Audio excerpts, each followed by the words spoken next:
Hey yo, and what is up, gang? Thank you so much for checking out Sledgehammer TV once again today. It is Sunday, December the 17th, 2017, and we are here to bring to you your official review and results for the WWE's SmackDown Live presentation of Clash of the Champions. We have a new United States champion, and it may not be who you think. The Usos fill the penitentiary to max capacity. AJ Styles versus Jinder Mahal for the WWE title, and are Sami Zayn and Kevin Owens still employed by the WWE? We're going to go over all of that and more right here and right now on the newest, fastest rising podcast in all of the YouTube wrestling community, the Sledgehammer Wrestling Show. So, let's do it.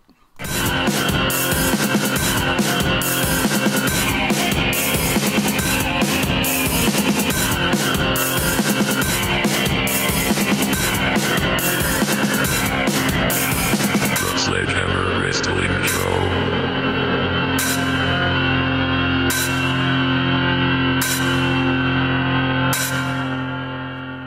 All right, wrestling fans, thank you so much for joining me once again here on this very, very busy Sunday, right here on the Sledgehammer Wrestling Show. My name is Nick Nightmare. With me, as always, is my little buddy, my tag team partner, and the World Heavyweight Champion of microphones, Blue the Snowball, and we are here to bring to you our coverage of the Clash of Champions.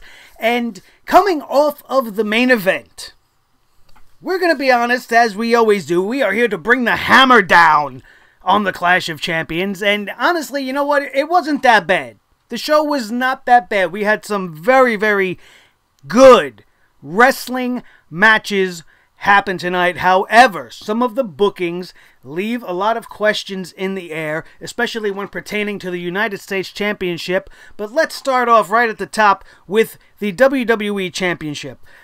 The matchup between AJ Styles and Jinder Mahal was a goddamn disgrace. It was a goddamn disgrace. Do not look at me and tell me that that was a showcase for AJ Styles. Do not tell me that he needed to be beaten down that badly by a former member of 3MB, the most paper of paper champions we've ever had in the history of wrestling, and he has taken to task the greatest professional wrestler in the world. There is no excuse for the way that match was written. I don't want you to come here and tell me, well, it's a great comeback story, Nick. It's a great comeback story. What are you talking about? What the hell are you talking about? Comeback story? AJ Styles needs to come back to beat Jinder Mahal? That is an absolute friggin' disgrace. It's a damn disgrace. This guy beat up AJ Styles worse than Brock Lesnar. Jinder Mahal looked more dominating than the beast Brock Lesnar. There is no excuse for that. 20 plus minutes of nothing but Jinder Mahal offense. AJ Styles couldn't get any move in. This match should have been much more evenly fought. The crowd was taken out of this match simply by the performance that they decided to have for Jinder Mahal. Why he was booked to be so dominant is absolutely baffling to me. This guy is a fucking joke. He is a joke. He does not deserve to be highlighted the way he was shown tonight. He looked a million times better than he has ever looked. And do you know why that is? Not because he's a great guy. It's because he's in the ring with AJ friggin' Styles. A man that could wrestle a paper towel and make you interested in what the hell he's doing. Jinder Mahal is exactly that. He is akin to a paper towel to me. You could have put him in there with a cardboard cutout of Shawn Michaels and I would have been more entertained. Even if he would have taken the same amount of offense from the cardboard cutout. Inexcusable. That does not bode well for me. I did not enjoy that match. At every turn, Jinder Mahal was stopping AJ Styles. He had an answer for everything AJ Styles had to throw at him. Jinder Mahal is that well versed in pro wrestling. This is a guy that can't hit his own finishing maneuver.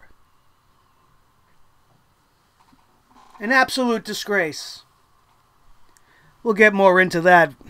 Let's get into the card, because the TD Garden in Boston, Massachusetts was full of wrestling fans that were absolutely alive tonight. Props to you guys in Boston. They were there to party tonight. And I don't know if it had anything to do with my plea. If you're a fan of this show and you're from Boston and you were in attendance, thank you for taking my plea to have a good time tonight and be part of the show, because the crowd was all over the show. It made the opening match feel bigger than it was. It actually even made the kickoff match feel better than it was. The kickoff match itself was not that bad. I was not expecting anything at all from Zack Ryder versus Mojo Rawley. But in actuality, I liked this match. I liked this match a lot. I liked this new Mojo Rawley. I think if the WWE chooses to really build something around him and get behind him, he's going to be good in this heel role. To be hyped in an angry way, I think is a cool little twist. Everybody expected Zack Ryder to be the one to turn heel, and he probably could have pulled it off a little better. I don't have that much faith in Mojo's mic skills. It'll be interesting to see where they go from here. But the performance he had tonight in the ring during the kickoff, I thought it was great. I thought their match was very good. It was mostly Mojo on the offense, and he clearly dominated Zack Ryder, kicking his friggin' head off at the end of this thing. It was an absolute mauling. And Mojo Rawley came off very, very good. He's very kind of imposing. He feels threatening. He doesn't feel as much like a goofball. And for the first time since I've seen him in NXT all those years ago, I'm actually interested to see where it goes. So props to them for doing the right thing, apparently. And if they push him, I mean, he's definitely United States Championship, maybe. You know, if it goes well. If it goes the way it usually goes, and now they just put him backstage and barely feature him, then, you know, it is going to be what it is, and it's going to be another failed turn, another failed experiment by the WWE. But we're used to that by now. But hopefully that's not the case. Let me know if you agree. The comment section, as always, is for you guys to enjoy and spread your opinion as well. But I enjoyed that match. If you saw the kickoff match, let me know what you think down below. Mojo Rawley wins. And off we go in a new direction. We'll see how it goes. The show begins officially with the United States Championship Triple Threat match. Bobby Roode, Dolph Ziggler, and the champion, Baron Corbin. This was a very good match. Very, very good match. The crowd was very much behind the glorious one, Bobby Roode, chanting his name through the majority of the match, getting very, very amped every time he had somebody in a near-fall predicament, and that was very many times. A very great sequence took place at the end of this thing. Bobby Roode would hit the glorious DDT on Dolph Ziggler. He would attempt to go for a pin, but Baron Corbin would come out of nowhere and attempt to throw him out of the ring. Bobby Roode would reverse that, send Baron Corbin outside the ring, fall down on top of Dolph Ziggler's body for the pin. Almost gets the 3 count, but Baron Corbin pulls him out at the last minute. Hits him outside the ring. Tries to get back into the ring once again. And here's the most interesting part of this match. The very end, the finish. Baron Corbin has Bobby Roode set up for the end of days. As he rears forward to launch it, Dolph Ziggler springs up from out of nowhere and simultaneously hits a zigzag. He couldn't get Bobby Roode all the way over for the end of days, so Bobby Roode kind of went down in a side slam. Dolph Ziggler from out of nowhere covers Baron Corbin and gets the 3 count. And now, all of my enjoyment of this match goes away. Because I do not understand where they're coming from with this one. Why give it to Ziggler? Is this merely to appease his ego, to make sure he doesn't go and establish himself somewhere else? We all know his contract is coming up. Why give it to the guy that wasn't truly involved in this feud in the first place? This was supposed to be a one-on-one Bobby Roode versus Baron Corbin. They interject Dolph Ziggler for some reason. It's not like he's been beating anybody. It's not like he's been doing anything relevant. And now they give him the United States Championship out of nowhere? I don't really know how I feel about it. I'm not... Like I said on the preview show, man, Dolph Ziggler's days are done, man. Like, I don't understand what the motivation is. Why give it to Ziggler? Bobby Roode is clearly primed and ready to go. The crowd wants him to have it. As aggravating as it is to me in this babyface persona, it'll only make it even better when he finally decides to turn heel. But why give it to Ziggler? Why not just leave it on Baron Corbin? You didn't change anything. You took it off of one guy that's boring and lame and put it on another guy that's boring and lame, and neither one of those guys had any potential to really grow outside of what they are. Bobby Roode's the only one that can grow past the gimmick he's currently trapped in. I don't get it. I don't get it, not one bit. I'm not fully against it. It's not that I'm angry that he won. I just don't understand it. Where are they going with it? And then apparently Bobby Roode's not important anymore because all they do is go backstage to promo bot AB or Dasha, whatever her name is, and to talk to Baron Corbin, telling him how people are already talking shit about him on the internet. He lost the match 30 seconds ago. She's telling him people are talking about how he's on a skid. And then Corbin goes off and claims that he was cheated and Dolph Ziggler shouldn't have even been in this match and he didn't deserve to be in that match and he's going to get his title back. So now we're going to go back into this run where you have heel Baron Corbin versus this weird semi-heel, semi-face Dolph Ziggler. And the good guy, Bobby Roode, who was clearly the one who you were going to launch in this whole angle, is left out in the cold? I don't get it. I don't get it. Shane McMahon confronts Daniel Bryan in the back. Daniel Bryan says he's here to protect the integrity of SmackDown Live and that the two of them are both going to simultaneously referee this thing inside the ring. No, he's not going to be outside and Shane's going to be inside. They're going to both do it simultaneously. Shane says, well, this is unprecedented. I don't understand how it's going to work. Maybe we'll work it out off camera and we'll figure out how everything's going to go down. And that's how they pretty much ended that.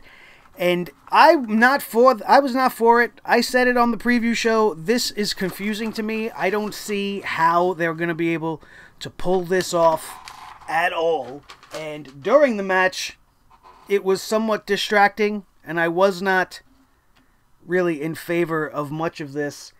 But we'll get into that as we approach that match. Let's continue down the card, because we had another very good match in the form of the tag team Fatal 4-Way, which pretty much took me not so much by surprise, because I did say that this would probably still be the match of the night. I was hoping for the the 2-on-2 tag team match for the titles with Gable and Benjamin versus the Usos, but this match probably is better than anything we could have got in that straight-up tag team contest. This was a great match. I can't stress that enough. Chad Gable came out as a superstar in this match. Rusev Day, happy Rusev Day, everybody, and by the way, is absolutely over as hell. It is probably the new big thing to hit the WWE. Everybody in Boston was behind it, chanting Rusev Day. They were into it. They were into Aiden English's song. It was very over. It is clear to me that Rusev, with this Rusev Day thing, is the next big thing in pro wrestling. And he, at one point, had this, not one point, at many points, multiple occasions, had this match in his hands. At one point, he had the accolades cinched in on Big E so deep that I thought for sure the New Day Unicorn guy was going to tap out. But Chad Gable, like I said, superstar making night for this guy, came out of nowhere, German suplexed Rusev, brutal, absolutely brutal, and then it would be Suplex City Jr., or, I don't know, how could we say, Chad Gable took out a condo. There you go. He rented some space in Suplex City for the night because he was delivering suplexes to everybody. Here's a suplex for you. Here's a suplex for you and a suplex for you. Everybody got Germaned by this kid. Nobody more devastating than Aiden English. He pretty much suplexed him straight to the North Pole for Christmas. It was absolutely breathtaking. This kid was on fire. It was fantastic. However, this fantastic moment would lead to his downfall, because everybody that could possibly help him was laid out on the outside, where the Usos would finally get a second win, come on in, super kick his face off twice, and then squash him with the Superfly Splash, coming out and taking the victory and retaining the Tag Team Championships. Like I've been saying on this channel all year, the Usos are fantastic. Their performance tonight was fantastic. Their pre-match thing that they did before they entered the ring, making fun of the 12 days of Rusev. You know, I had them all listed here, but I missed 2. So I was going to do the rundown of the 12 days of Rusev, but I have 2 missing spots, so I'm not going to do it. We're not going to do it. Until I find the official list, you know, maybe one day we'll go over the 12 days of Rusev. Because it was great. I enjoyed it. But the Usos came out and just did 12 days lockdown, 11 days lockdown, all the way down to 1, and it was fantastic, just mocking them the whole time, because they welcomed everybody to the Uso Penitentiary, and they survived and locked everybody up. This was a fantastic match. If there was, in fact, one match for you to go back and watch, it would definitely be the Tag Team Fatal 4-Way. Take my word for it. If you missed it, it'll be worth watching. If you've seen it, it's worth going back to watch again, because it was that damn good. The SmackDown Live Women's Championship Lumberjack match. Why aren't we calling them Lumberjills anymore? I don't know. Is that considered sexist? To change the name from Jack to Jill? That's kind of stupid if you think that's a sexist thing. Oh, why can't a woman be a lumberjack? Well, because Jack is a friggin' man's name, that's why. I'm sorry, it's just stupid to me. But we had the Lumberjack match. And, you know, let's nitpick a little bit. Why did we have to have every single woman that was going to be outside the ring be introduced to come out before the match? Why are we filling so much time unnecessarily? They should have just been outside the ring at the start of the match before we came back from whatever promo or commercial they were pulling off on this pay-per-view. Absolutely unnecessary. I mean, I don't mind in Naomi's case. It's always fun to see her come out with the glow and have the crowd get into it. But Ruby Riott and the Riott Squad, they, as we say it over and over since they've debuted, they just look so friggin' awkward, man. They do not fit well together at all. And the theme song for Ruby Riott just seems a little too happy for me. It's just a little too, you know, giddy. Like that real punk kind of happy punk. Like, it shouldn't be that. It should be more like a Sex Pistols vibe. Or, you know, something a little more grungy, a little more dirty. Not such a happy, poppy punk sort of sound. It's just, it takes you out of the moment. Like, the music's not ominous at all. It doesn't seem threatening. It's just punk music, and it's happy punk, so it just makes the whole package look even worse. That's just my opinion. And talking about packages looking worse, Carmella and that one-piece 1980s Baywatch bathing suit thing's gotta go. It's gotta go. Dress yourself up, honey. Do something a little different. Have a little style. Don't just put yourself in a friggin' onesie that looks like a thong down at the bottom. It's just stupid. It doesn't look flattering. It makes her look silly. I don't enjoy that outfit. I don't know why. Just a small minor thing that I need to throw out there, because these are the things that I write down in my notes, so I gotta make sure that I get them all out. 7 girls. 7 girls outside this ring, 6 of which are heels. 1 babyface girl, Naomi. Becky Lynch is still off filming her thing, and all the rest of the women on the SmackDown Live roster are heels. 6 heels. Let's do the math and include the 2 participating women. Okay, and then we'll add Becky Lynch as well. That means there are 3 babyface girls and 7 heels on a 10-woman division. Does that make sense to anybody? Absolutely ridiculous. Total trash.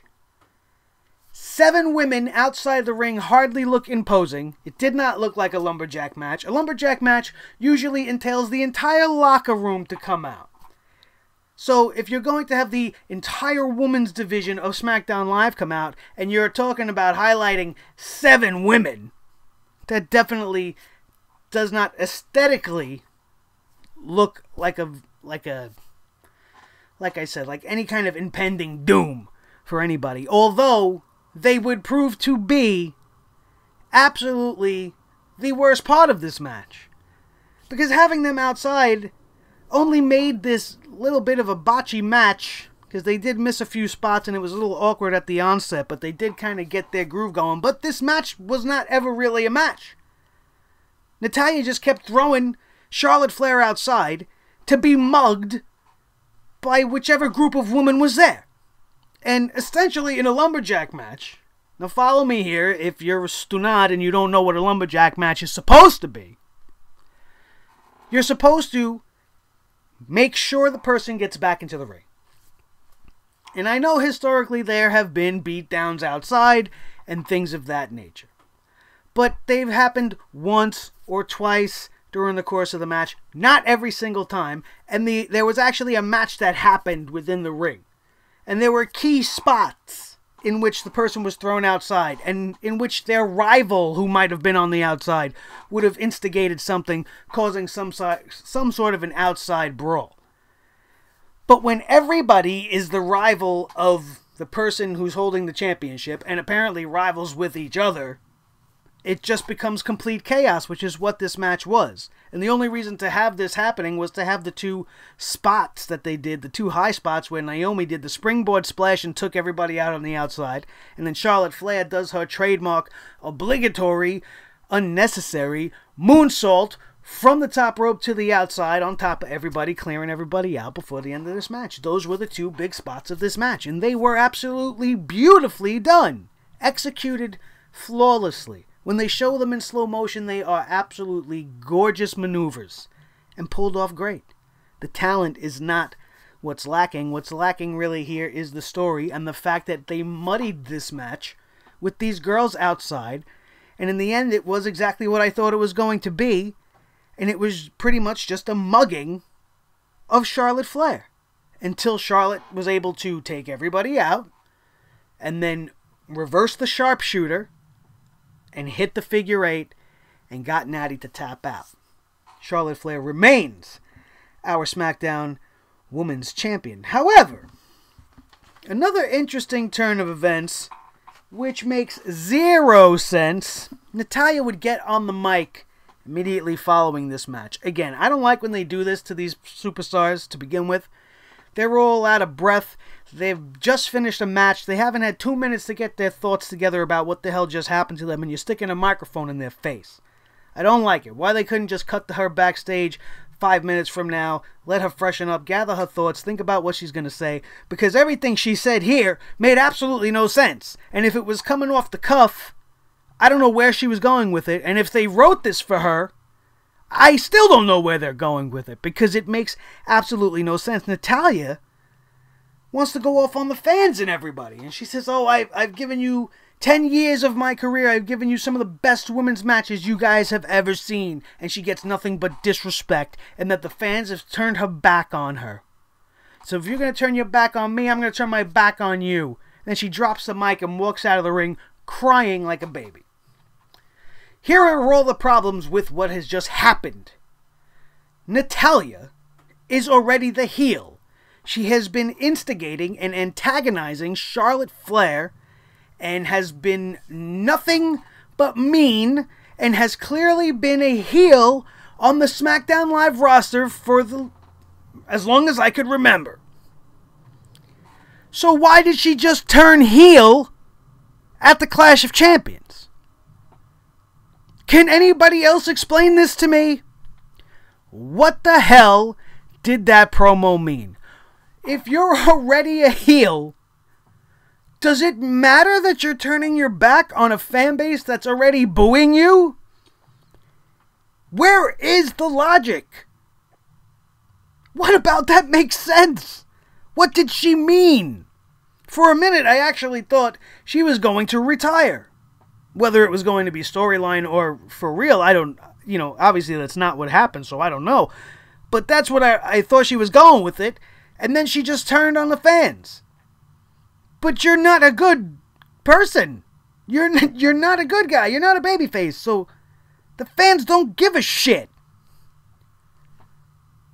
What? The confusion would continue after this unnecessary interview. Absolutely terrible acting, by the way, Natalya. I expect better than that from you. We had the squash match that I thought was going to happen. The Bludgeon brothers came out to take on the Fashion Police, Breezango, And the entrance of the Bludgeon Brothers, I think, took longer than the actual entirety of the match time. They made Breezango look like chumps. Tyler Breeze was taken out with a flapjack to the ring apron, which was absolutely brutal. And then Fandango was hit with the trademark double crucifix bomb to end this match within maybe 3 minutes, if that much. I'm being generous. And my only problem with it is that Fandango and Tyler Breeze are worth more than a squash match. The Fashion Police and all their skits and everything have begun to lose their luster. And the only way to keep these guys relevant and make them matter is to allow them to wrestle the way that they can wrestle, because these are two of the best wrestlers you'll ever see, but you'd never know that by watching them on SmackDown Live and having them fed to and obliterated by the Bludgeon Brothers. Now, on the Bludgeon Brothers, I hate the name, I hate saying it, and I hate that it exists. It's one of my nitpicking moments about these guys. I hate the name. Why they couldn't just remain the Wyatt family, I'll never know. And just have two different factions of the Wyatt family going on. You have Bray Wyatt by himself doing his thing, and you have his boys doing their thing over here. They're essentially the same gimmick, just with hammers now, and crazy-looking cane outfits. But why put them over on a team like Breezango, who is your biggest babyface team probably in the whole division? Outside of maybe Gable and Benjamin after tonight. But I didn't like this about... I didn't like seeing them destroyed so easily. I can't complain too much because I'm enjoying the Bludgeon Brothers as a team. I just am not enjoying the packaging of it. And now after the match they're going to start saying stuff. I hope that's not a recurring thing. They just keep going back and forth with random stuff. Devastation! The end of time! The time has ended. Blah, blah, blah. None of it makes sense. None of it matters. It's like listening to Bray Wyatt. So why aren't they just still in the Wyatt family? I hate the Bludgeon Brothers. I don't mind the Sledgehammer so much. I'm over it. That was a personal grudge because, hello, Sledgehammers. But, you know, I like the team. I just hate the packaging of it. But we definitely do need more tag teams in the division. I don't see where they're going to go from here. Putting them... Again, obviously heel Bludgeon Brothers versus the heel Usos for the SmackDown Tag Team Championships wouldn't really make much sense unless you're going to try to get the Usos over as babyfaces. But I don't want them to change. I like them the way they are. I like their actions and their character and the way they're going and how it's built and how it's been developed. And it's one of the most beautiful things about 2017. There's not many of them. But the Usos have been one of the shining lights of the year, and to change that package after it's become such a great part of the show would be terrible, just to get over this Bludgeon Brothers team, who kind of is already over. So I just feel like it's an unnecessary step to take right now. And if that's what if that's what you're gonna do, you gotta get the straps off the Usos and have a transitional team be champion. And what better team to do that than maybe Breezango? But now you've ruined that, because they so easily dispatched them here tonight at the Clash of Champions. So, no surprise there. I told you guys on the preview show that was going to happen. It was a no-brainer. I was hoping against it, but obviously the WWE has big things in store for the Bludgeon Brothers, and we'll have to wait and see how that plays out. Sami Zayn and Kevin Owens were confronted backstage by the promo bot. Once again, Dasha Fuentes bot 2.0, whatever. They seem pretty confident going into their match, but Dasha Bot says to them that, well, what happens if you guys lose? And Zayn and Owens would have no response to that and would just walk away kind of despondent, kind of looking like they were second-guessing themselves. But it would serve to not be anything to worry about, because we would get Shinsuke Nakamura and Randy Orton versus Kevin Owens and Sami Zayn, with Owens and Zayn's careers and jobs on the line.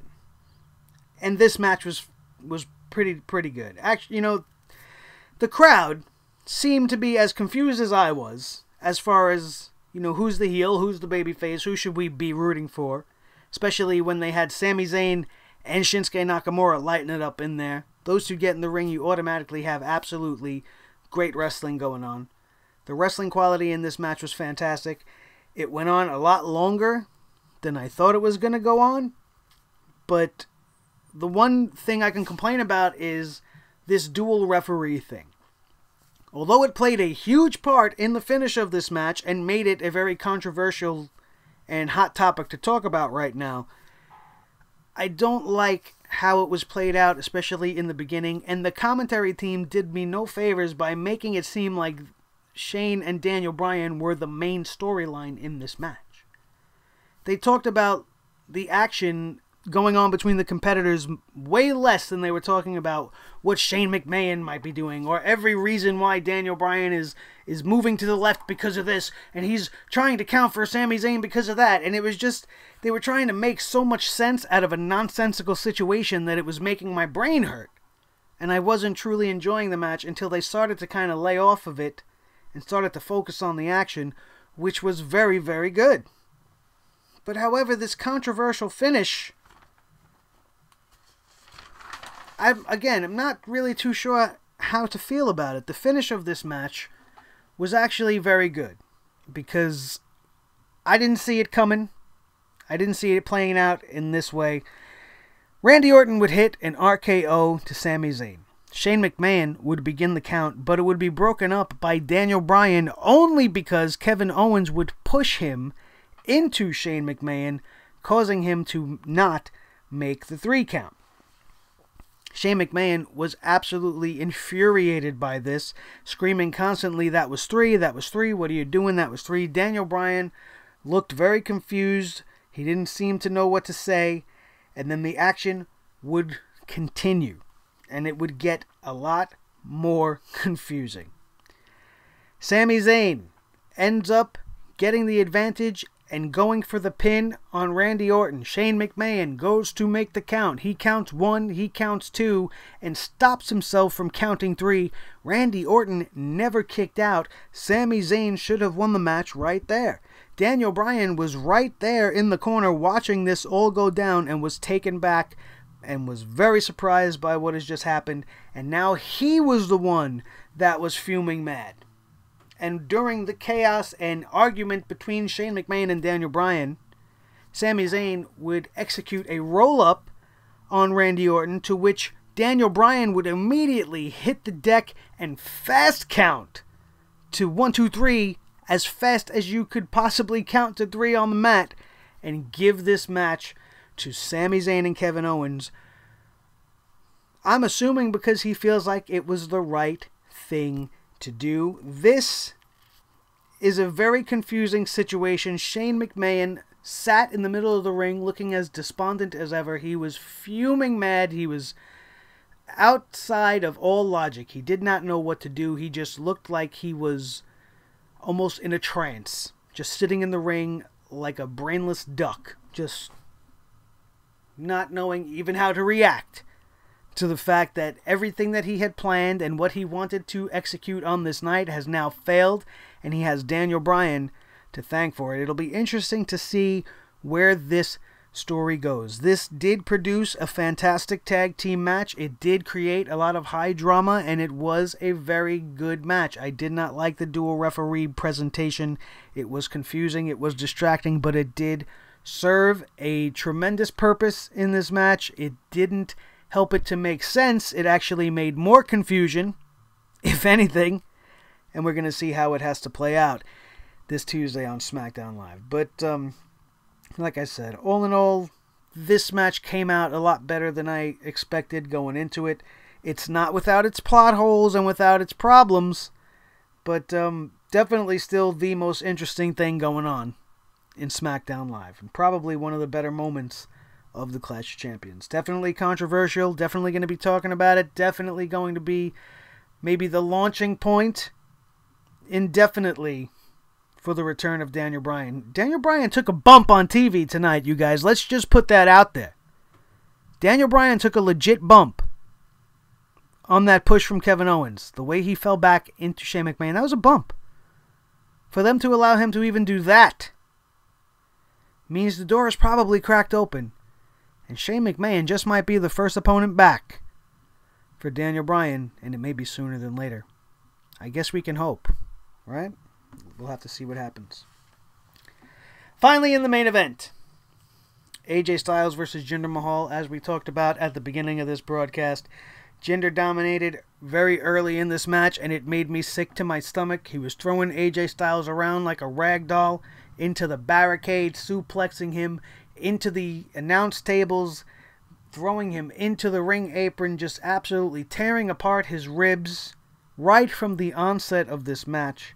And that would be the story of this match. Every single time AJ Styles would go to try to get any type of offense in, he was stopped or reversed by Jinder Mahal. He would take aim at those ribs and pretty much stop everything he got coming. I understand the logic in the storytelling that they were trying to portray. By having the injured ribs, that was Jinder's way to keep the advantage for 25 minutes, though. It should have been a lot more back and forth. This is the greatest wrestler in the world today. It should not have taken him that long to dispatch Jinder Mahal. It should not have taken him 25 minutes to even gain some sort of an advantage. And then, of course, we can't have a Jinder Mahal match without having the Singh brothers involved. That was the only thing going throughout those 20 minutes that I actually said and gave credit to the WWE for, was that at least in this instance, it seemed that the Singh brothers were not going to play a part in the decision of the outcome of this match. Because they went for so long without actually getting involved. But then, of course, right at the end, they had to try to save him and pull him out when he was, for the first time, really at a disadvantage. After AJ Styles would hit a beautiful 450 splash and failed to be able to get the cover on him because of his injured ribs. Why would you go for the 450 friggin' splash if your ribs are that hurt?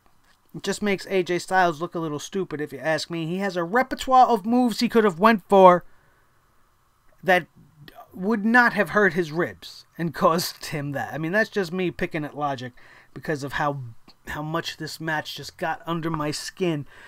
You know, and maybe it is just that it was Jinder Mahal. Maybe if you put AJ Styles in there with anybody else on the roster, maybe a Bobby Roode or even Baron Corbin, and you have them pull off this whole... No, you know what? No. This is AJ Styles we're talking about. For him to be looking that weak and that vulnerable for so long throughout the match is just inexcusable. At the very least, you should have had AJ Styles toying with him and gaining the advantage on him throughout the first 5 minutes of this match. Until Jinder maybe had enough and then snapped. And then you could have gave him 10 minutes of offense. And then have AJ Styles come back and win this thing in the last 10 minutes. You didn't need to give so much to Jinder. This guy is a slow-moving, lumbering, genetic freak. He moves like molasses. He hit the Colossus as sloppy as always. I hated this match. You may have enjoyed it. You might have seen it as a great comeback victory for AJ Styles. But the fact is, he was made to look like a lesser of a man. Yeah, he came out with the win. But look how strong and how dominant this goof, Jinder Mahal, came off looking. I'm telling you, he beat him up worse than Brock Lesnar did. I did not feel that much for AJ Styles when he wrestled the Beast as I did watching this match tonight. How could he possibly not be able to pull off any offense at all for nearly 20 minutes on a guy who can't even lace up his wrestling boots? On a guy that is equal and comparable to a giant bag of garbage. The only way I could describe Jinder Mahal any better is if I actually went out on a limb and went to eat some Indian food, maybe some curry, you know, because I don't enjoy such foods. They don't please my palate very much, and they're probably not very good on my stomach, right? So then I'm going to eat this food, and I'm going to take a huge shit right in a giant bag, all right? I'm going to take that shit, and it's going to smell horrendous. I'm going to tie it up. I'm going to throw it in the other room. And that's what I think about Jinder Mahal. That bag of shit. And that's what I want to do. Just throw it out. Just get it out. It doesn't deserve to be featured the way he's being featured. You might think that makes me sound like a jerk-off, and that's your opinion. Everybody's entitled to their opinion, and that is mine. I did not enjoy this main event. It was not a showcase to highlight a huge comeback for AJ Styles and make AJ Styles look great.